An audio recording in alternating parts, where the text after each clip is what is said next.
मुख्यमंत्री फडणवीसांच्या हस्ते अधिकाऱ्यांचा सन्मान करण्यात आलाय। सर्वोत्तम जिल्हा परिषद मुख्य कार्यकारी अधिकाऱ्यांचा सन्मान केल्याची माहिती। जिल्हा परिषद मुख्य कार्यकारी अधिकाऱ्यांना प्रशस्तीपत्रांचे वितरण करण्यात आले।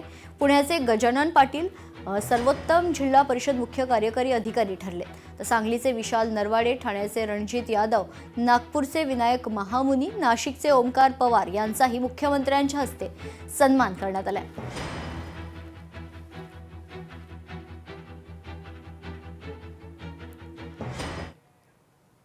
आषाढी यात्रा नियोजनाची आज पंढरपुरात बैठक झाली आहे। या बैठकीमध्ये 8 जुलैला संत ज्ञानेश्वर महाराजांच्या पादुकांचं पंढरपुरात प्रस्थान होणार असल्याचे निश्चित करण्यात आले।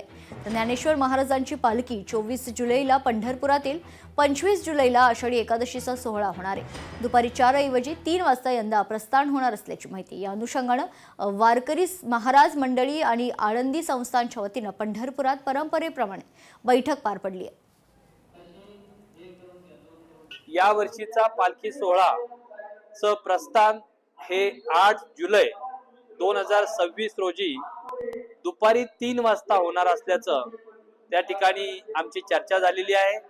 त्याचप्रमाणे 24 जुलै 2026 रोजी पालखी ही पंढरपूर येथे दाखल होणार आहे, कारण 25 जुलैला आषाढी आहे।